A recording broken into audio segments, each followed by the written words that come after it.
In the north of Europe, winters are hard, but the misery of some secures the survival of others.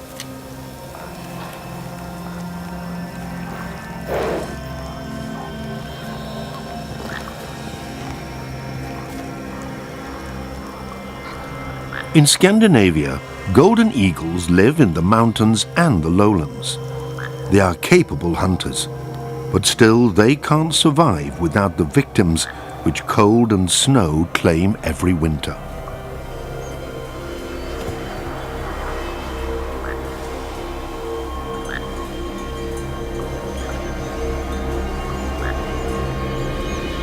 Golden eagles are unsocial. They don't tolerate other eagles near their loot. One of them is driven away in the end, even though there is enough for both of them.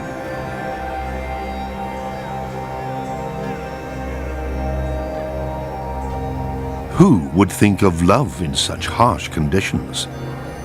It remains to be seen if it is love. But golden eagles begin their courtship when it's still winter.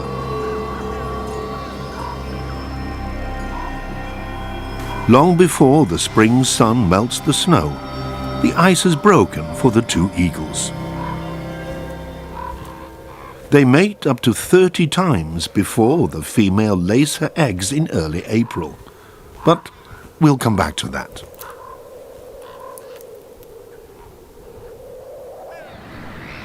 Survival is paramount. An elk cow has fallen victim to the Scandinavian winter and is lying on the edge of a fjord, well preserved thanks to the icy cold. Eagle eyes have quickly discovered the huge food reserve. Now they're racing to get the first and biggest chunks.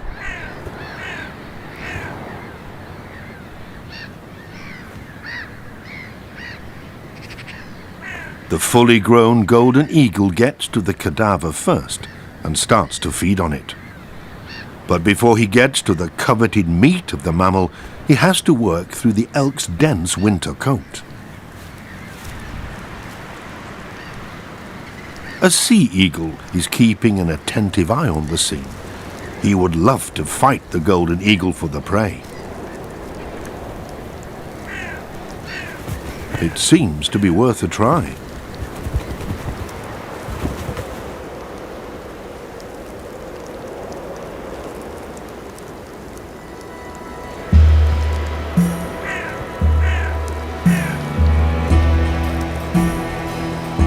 But then it appears that the sea eagle is losing heart.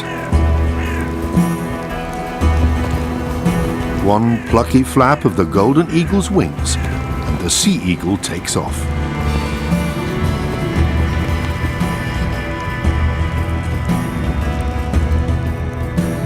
A second sea eagle swoops down from the perpetual dark grey Nordic winter sky. This one is making more of an impression on the golden eagle, but he's full anyway and leaves the field to his cousin with a large yellow beak.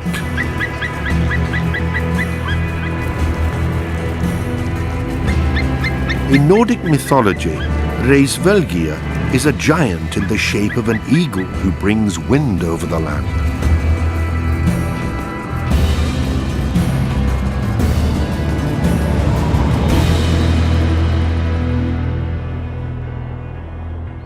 Golden eagles need vast, untouched landscapes where nature is still relatively intact. Today, golden eagles mainly live in the mountainous regions of the Alps and the Carpathians.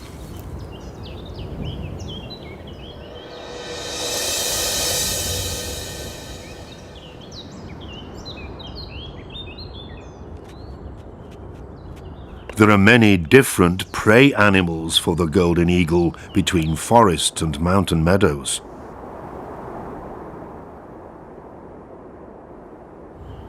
Although there are fresh twigs in the eyrie, the nest is not yet in use.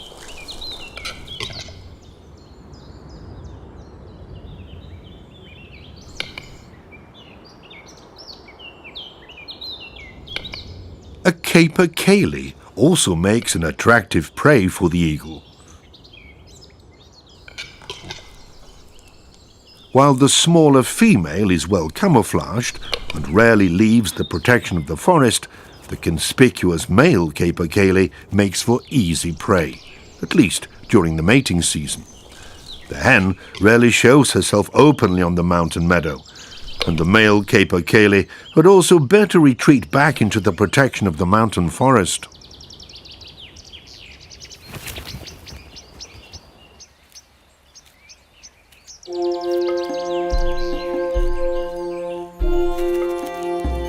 A warm wind is blowing through the forest. Nature is waking from hibernation. It's thawing.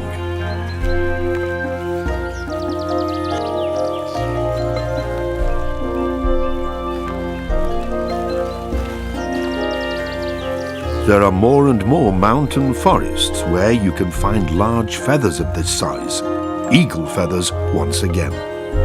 Breeding golden eagle couples are back in the heart of Europe.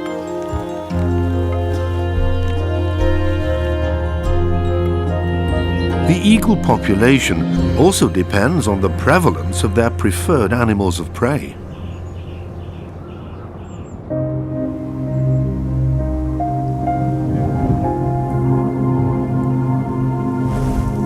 Loose feathers are drifting across the ground.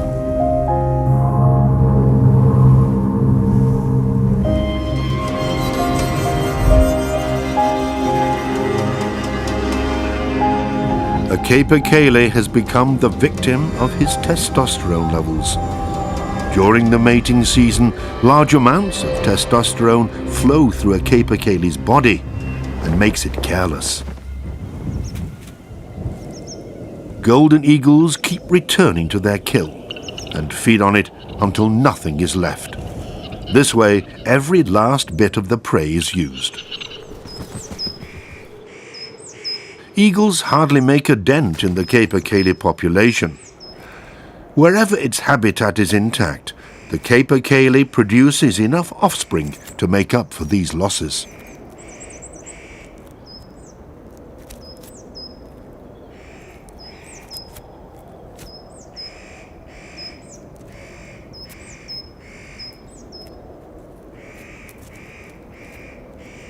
Once a species of prey becomes rare, the predators will change over to other, more common species. It's a clever and highly functional policy of nature.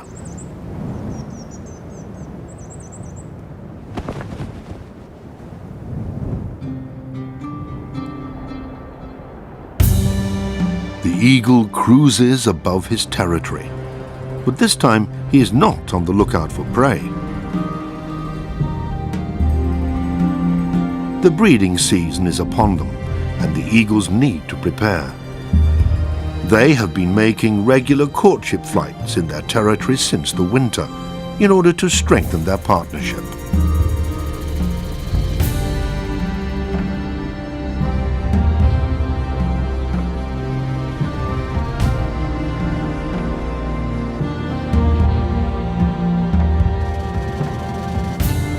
Free as a bird. The phrase has never seemed so apt.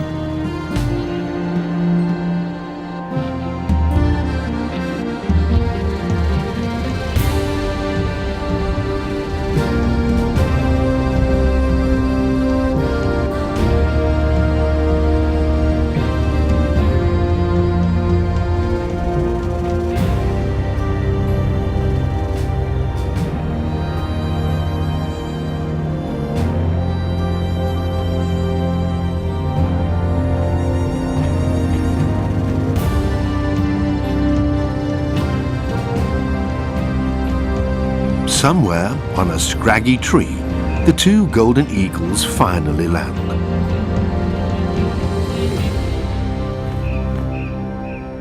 And they mate yet again. Nothing stands in the way of a new generation of eagles, or so it seems.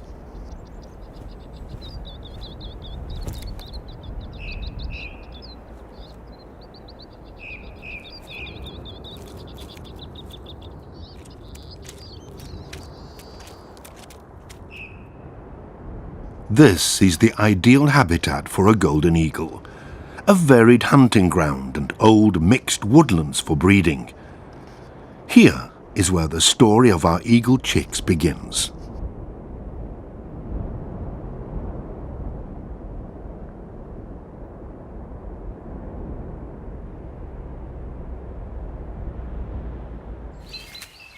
The male golden eagle has been incubating the egg for a few hours now. It's the only egg the female laid a few days earlier.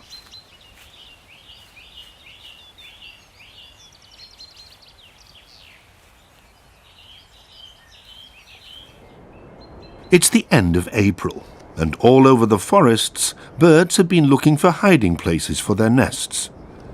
In the neighbouring valley to the golden eagles, at a safe distance, the black stork is floating back to its nest.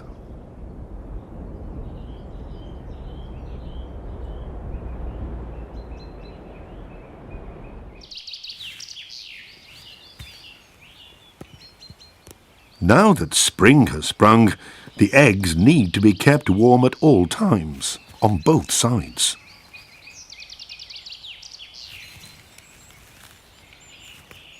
Both eagle parents will keep their precious egg warm day and night for some 45 days.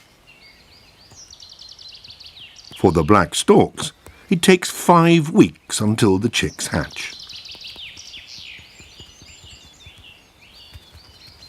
Body heat is the most important factor, but without sufficient padding and insulation, the egg can't develop.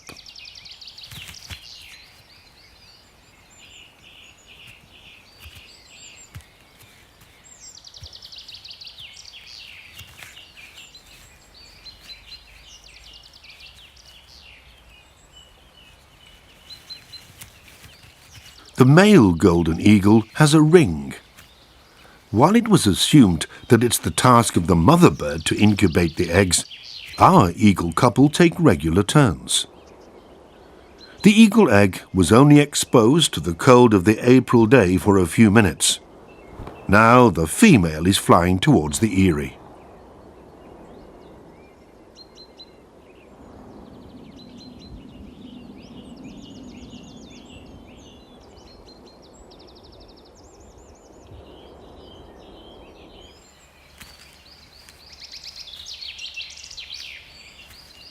Carefully, the ringless mother eagle settles on her egg.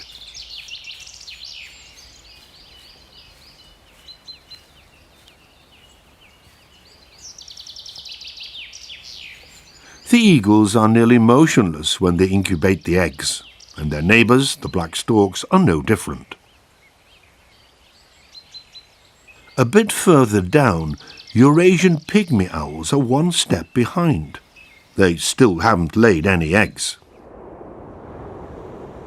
Not all golden eagles make their eyrie in old trees. Rock islands in an ocean of trees and shrubs. The main thing is that the breeding place is not easily accessible to predators. Up in the rock eyrie, the eggshell has already been broken.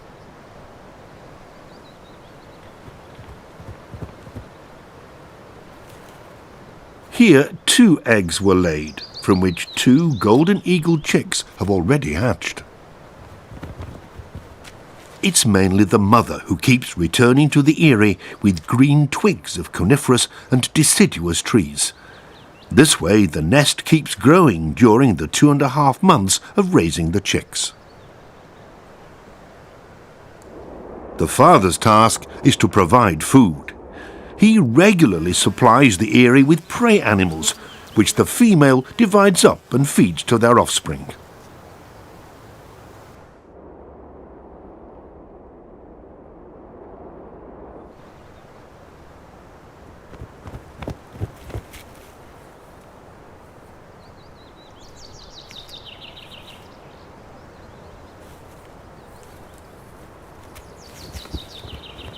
This time it's a mouse, which is torn into even smaller morsels and shared out by the mother.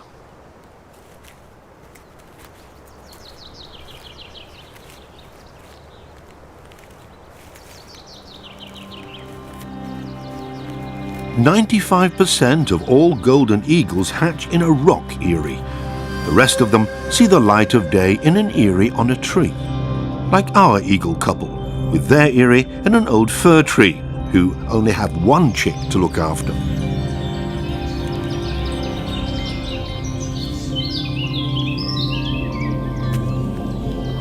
The adult birds take turns in hunting for prey.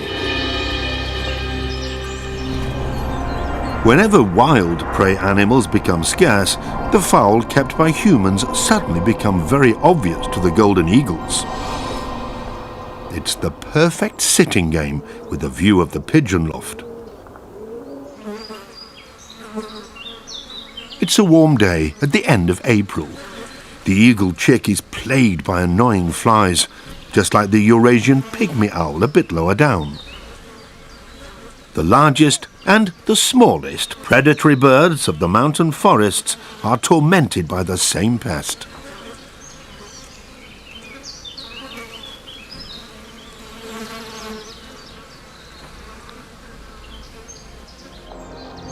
The female golden eagle is still sitting high above the pigeon lofts, waiting patiently for an opportune moment.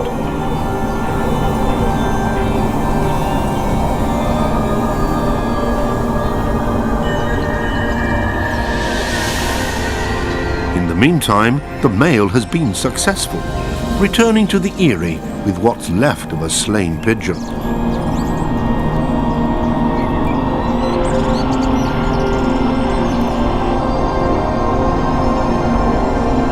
Then he flies off again, leaving the rest of the work to the female.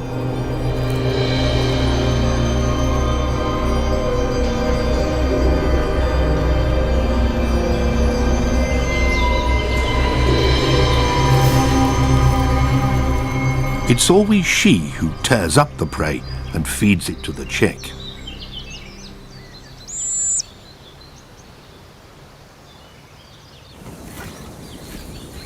Although individual eagles may prefer certain animals of prey, pigeons are not a golden eagle's regular target. They are usually too quick. It's the young, inexperienced pigeons which tend to become the victim of the Riesvelgier bird. It's a kind of natural selection.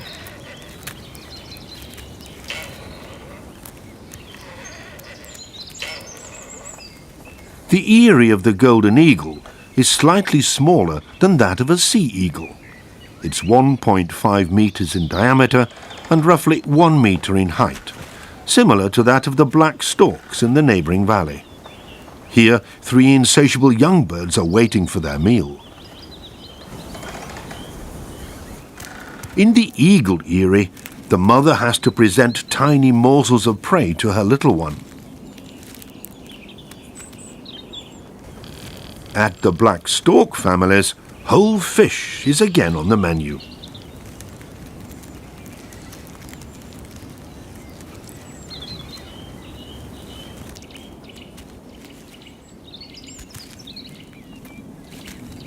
In total, the eagle mother will feed some 40 kilograms of prey to her offspring over time.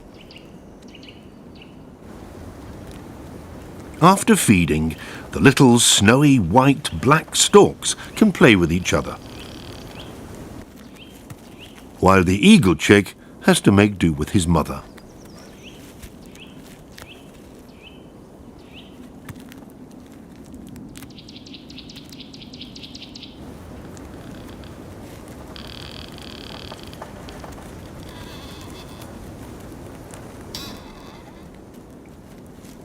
When it gets cooler, the female offers warmth and comfort.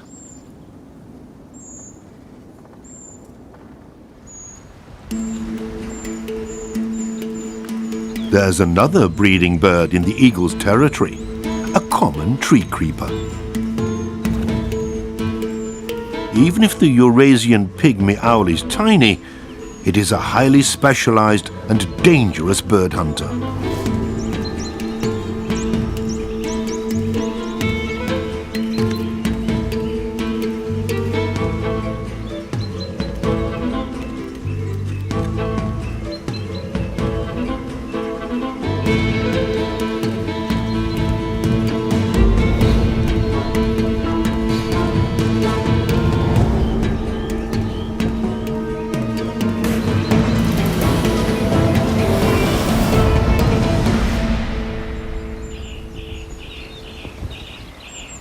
A Eurasian pygmy owl will kill over 200 songbirds and small mammals to raise the offspring of one hatch. The tiny owl has 7 chicks to look after. All the waste from the nursery is just thrown out of the door.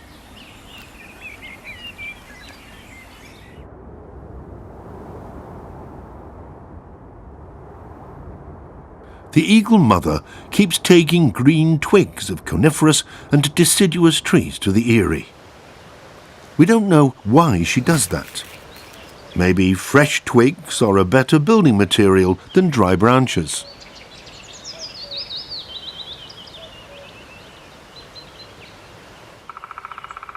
She's always keen to keep her eyrie spick and span.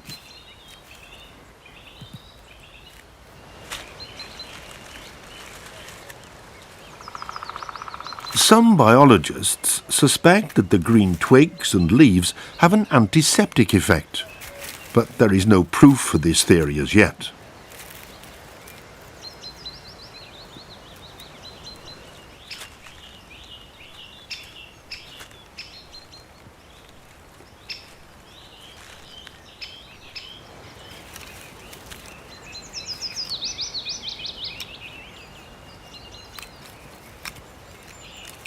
The struggle to feed their offspring and to maintain the nest's furnishings completely fills the eagle's day.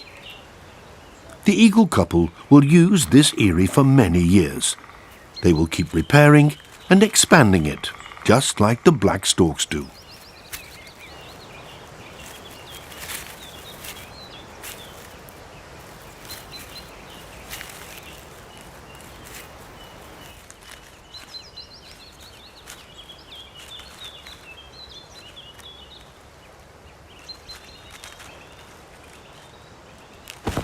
The eagle mother is leaving the eyrie to go hunting.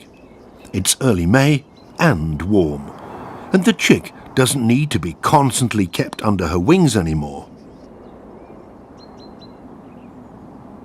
In Europe's mountainous forests, it's not only the eagles and storks who breed now. The plant kingdom is also all about passing on its genes. Old Locuno's mixed beech forests are also the home of Europe's most magnificent orchid, the lady's slipper orchid.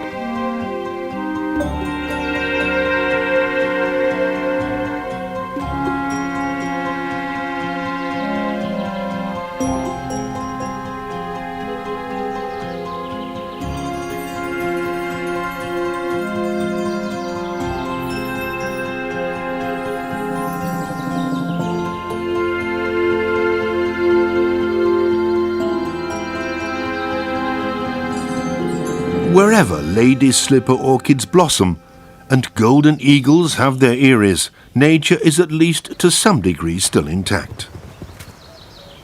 The male golden eagle is bringing another rodent to the eyrie. This time it's a huge water vole. And the female is bringing another twig, but she immediately takes over control of the nest.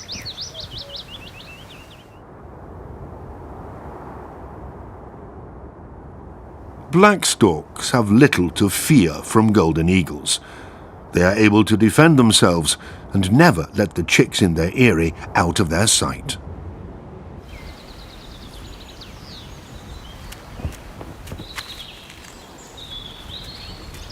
Here, both adult birds are responsible for feeding the young chicks.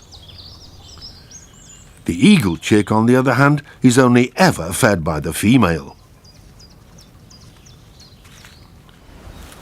The prey, rich in protein and energy, which is brought to the nest for weeks on end and is then digested here and there, means the concentration of nutrients is enormously high.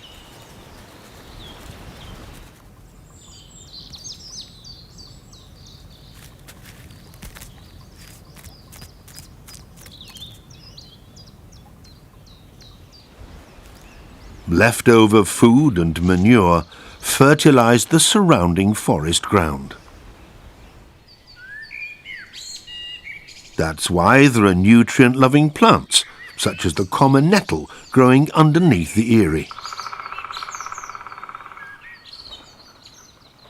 Wherever the common nettle is thriving, the red admiral also flourishes. The caterpillar of this butterfly feeds exclusively on common nettles.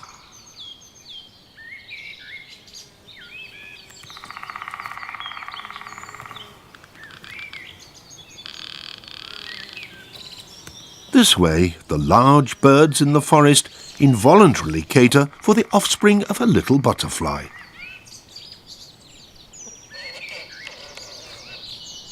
Whereas the storks need a total of 100 days to develop from edge to fledgling, the admiral takes less than a fortnight.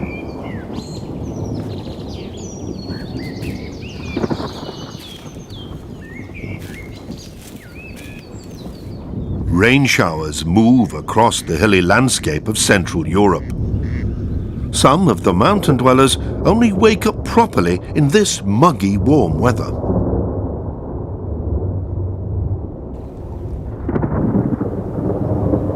The eagle is patrolling the edge of the forest. He doesn't particularly like hunting inside the forest. Most of the small animals live in the mountain meadows between the old trees.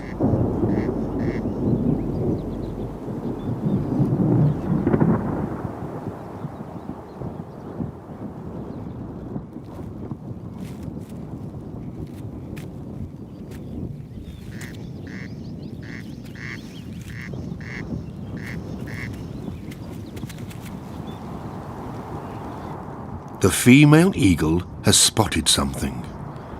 Sometimes even the large birds have to make do with very small prey. The male has been watching what's going on and glides across the meadow towards his partner.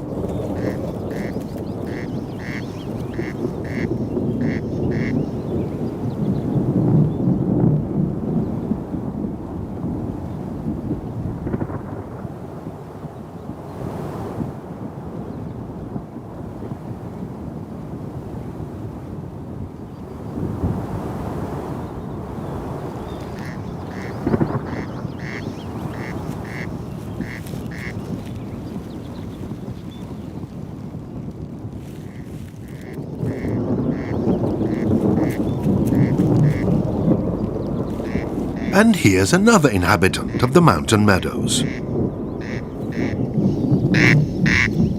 The corncrake with his funny song.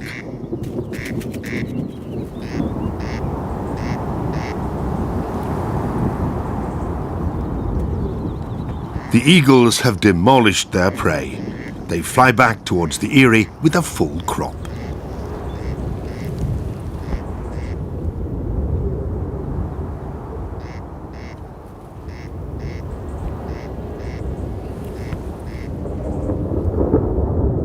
Although temperatures no longer drop so much in early May, a young eagle can quickly cool down when his downy plumage gets drenched in the rain. At least the chicks in the rock eyrie have a massive roof over their heads. But in the tree eyrie, the eagle mother mustn't leave her offspring alone for long periods.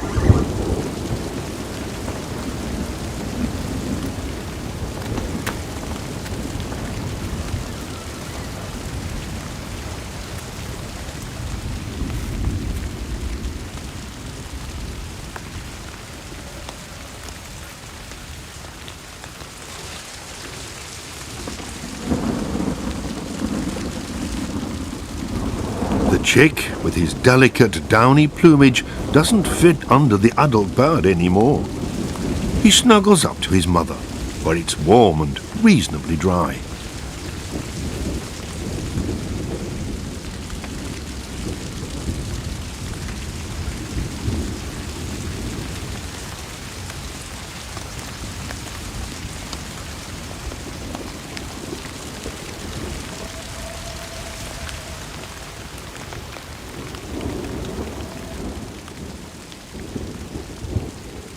Sooner or later, the rain will stop. The forest is drenched. And the eagle chick?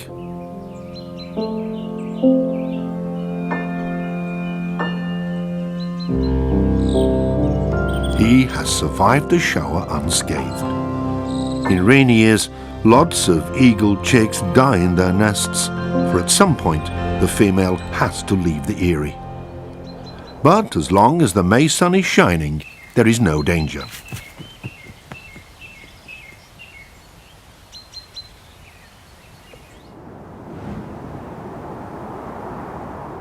While the adult bird glides across her territory high in the sky, the young eagle busies himself with the food leftovers in the eyrie.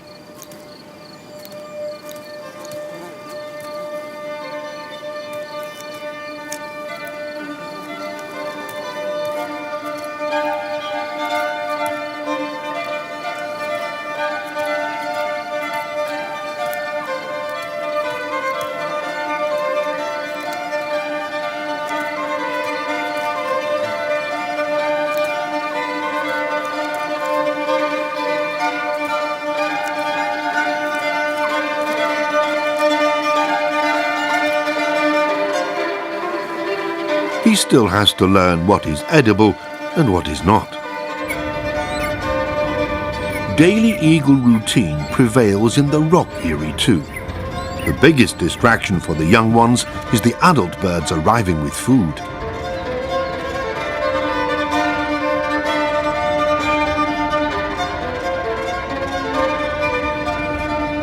Wooded precipices are popular breeding territory for other bird species too, like the common raven, for instance. Being neighbors with them is not entirely free of conflicts.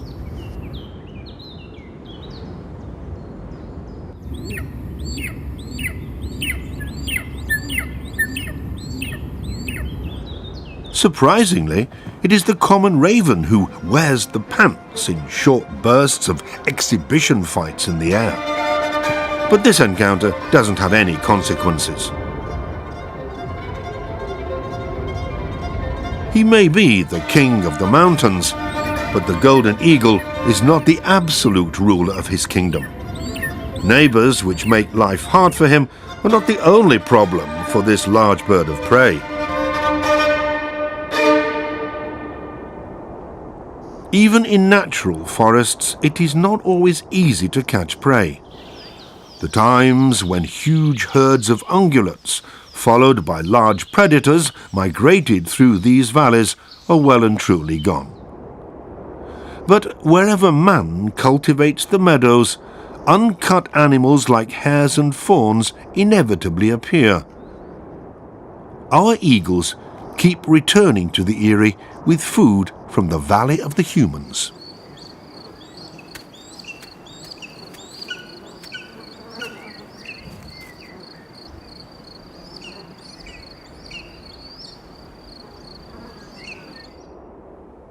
There is another troublemaker near the eagle eyrie, a common buzzard. Eagles are easily disturbed near their eyrie. The female keeps a keen eye on her environment. The common buzzard is the most prevalent bird of prey in Central Europe. Some 200,000 common buzzard couples breed here, half of them in Germany. But why is the common buzzard so prevalent, while the golden eagle is said to be an endangered species? The female eagle is leaving the eyrie.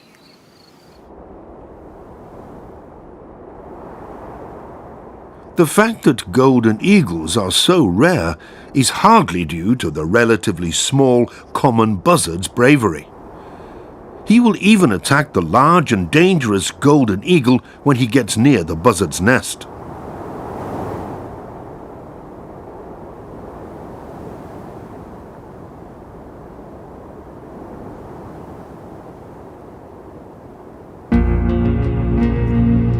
The downfall of eagles in Europe is well documented. It started as early as the 17th century.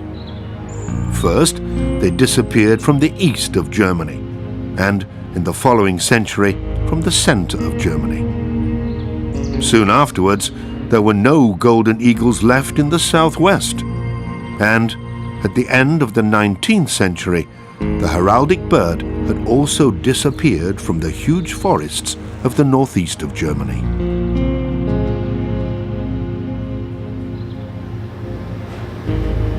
In the end, the last eagles had withdrawn to Europe's mountain areas, which were difficult to access.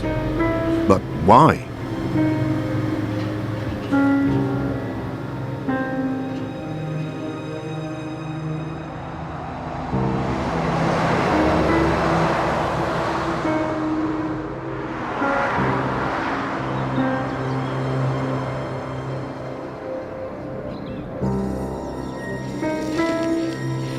For centuries, man hunted eagles mercilessly.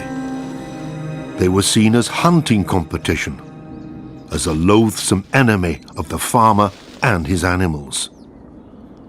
Mankind wanted to eradicate them, just like it had eradicated wolves, brown bears, and lynxes. The state even handed out rewards for dead golden eagles.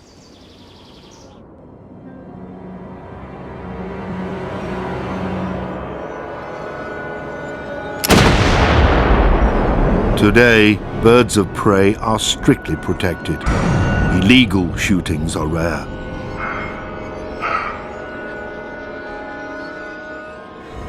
But the golden eagle still doesn't manage to leave the area of its retreat in the Alps and Carpathians and settle in the lowlands again.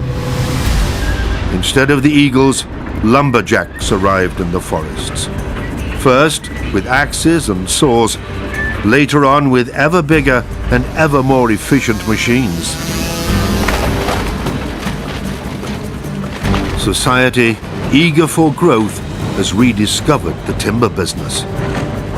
Never before was it possible to cut and process so much wood in so little time. In some places, logging has doubled in the past 10 years.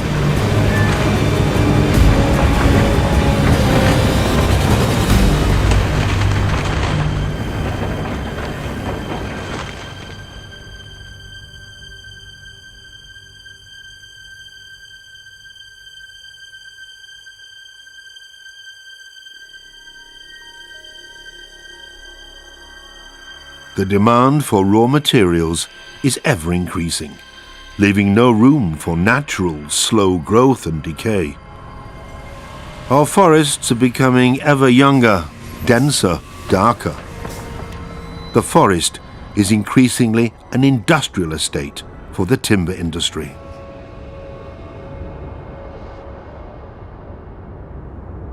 It's no wonder that the last eagles have their territories in regions that are difficult to access and in national parks. Black storks and numerous other species also suffer from the economic pressure on our forests.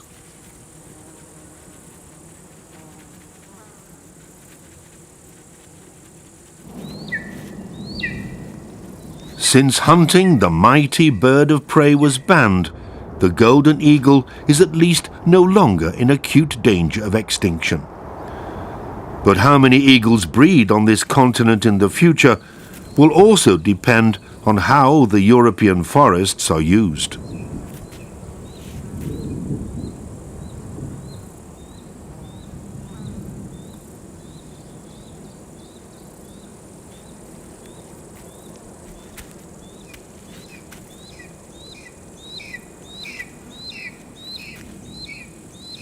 While the young black storks immediately devour everything their parents bring to the nest, the eagle eyrie is usually full of leftovers of the prey, or even whole animals like this dormouse.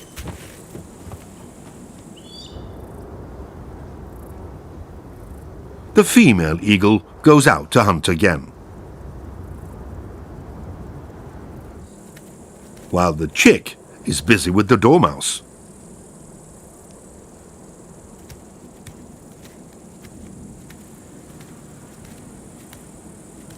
It still seems to be a good year for eagles and the other birds breeding in these forests.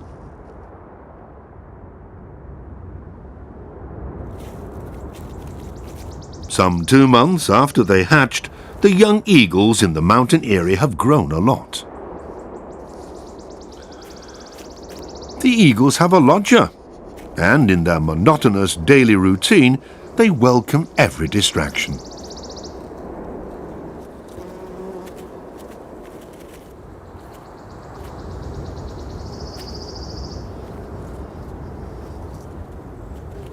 The bank vole seems to find something special in the eyrie. At least, he keeps coming back to look for useful stuff between twigs, grass and leftover food.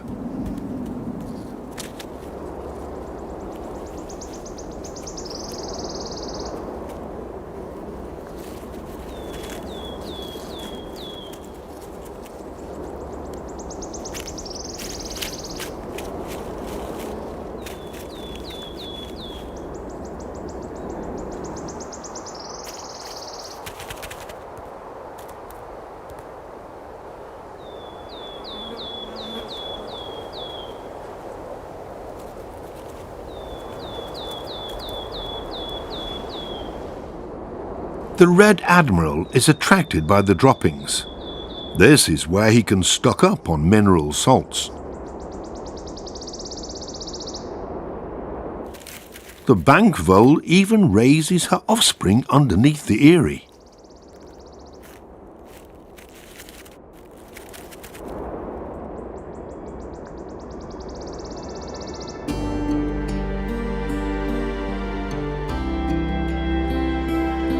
Weeks pass, and it seems nothing could dull the skies above the vast habitat of the eagles. But success and ruin are often close together. The adult bird returns to the tree eyrie. Today it's hedgehog for lunch. The young eagle is getting his dark youth plumage and is now largely impervious to the weather.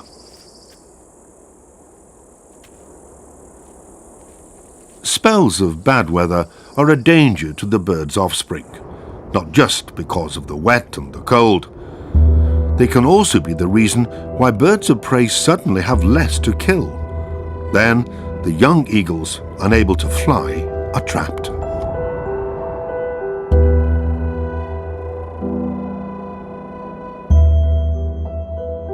One of the two young birds in the rock eyrie is not doing well. He is on his last legs.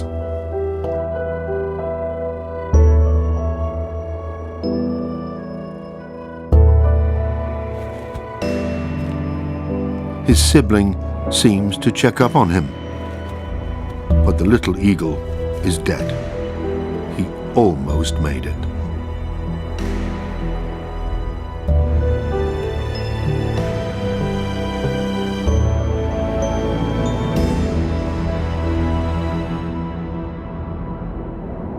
In the mountains, the weather is more changeable and unpredictable than in the lowlands. Many of the eagle's animals of prey will stay in their hideouts during spells of bad weather. Hunting becomes more difficult. The eagle mother in the rock eyrie feeds her perished offspring to the surviving one. Eagles don't know piety. They have no morals.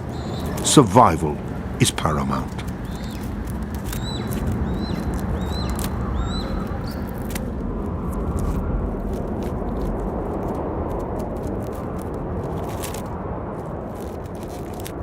But there are two sides to every coin. Rainy spells are a threat to the golden eagle's offspring. But the so-called bad weather, on the other hand, creates the nursery of another mountain resident. Waterlogged car tracks are just what small grey amphibians have been waiting for. Yellow-bellied toads depend on copious rainfall. As their habitat will be gone again in no time, the toads waste no time mating. However, the two of them don't display the same fervour for saying, "I do."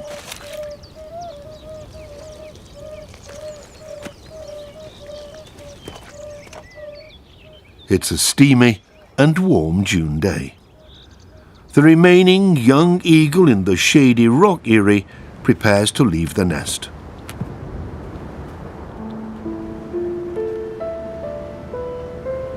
The adult birds stay close. They show the little one how to fly across their territory.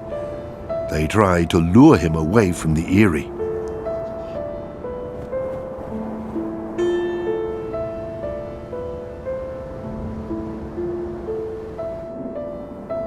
From time to time, the male eagle flies to the eyrie to deliver some prey.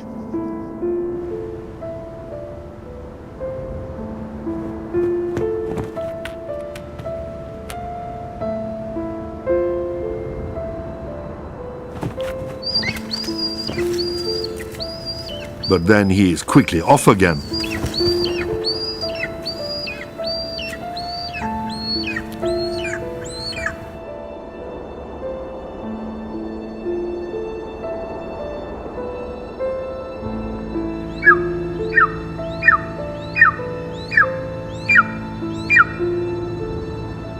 And finally, the young eagle with his chocolate-colored youth plumage leaves the eyrie. He will continue to circle and hunt with the adult birds for another 5 months. Now in June, there is an abundance of prey in the eagle's habitat.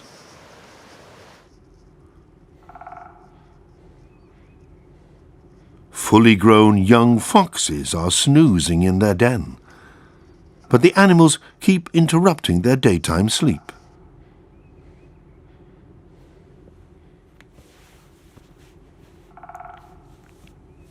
Then they are off on expeditions with fun and games.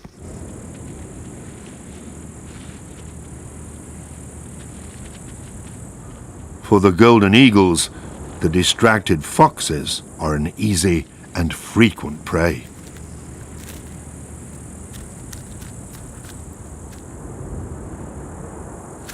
The eagle couple don't bring any more food to the tree eyrie. Now they feed themselves, and later place part of their prey in exposed locations in their breeding grounds to lure the young eagle from the nest.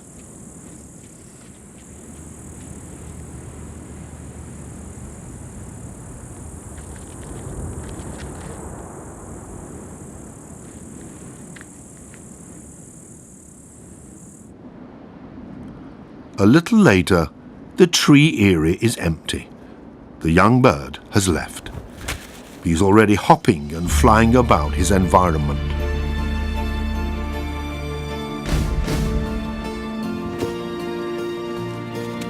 Nothing goes to waste. Whatever the eagles leave will be taken by others, such as the Eurasian jay.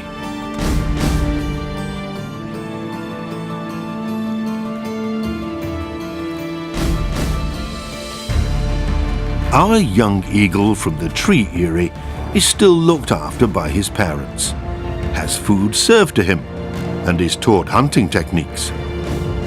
Next year, he will be a fully grown golden eagle, and at some point, he will have his own realm, and maybe his own eyrie. The black storks have made it as well. Together with the adult birds, they circle their breeding grounds in the Carpathians and get ready for the long flight south.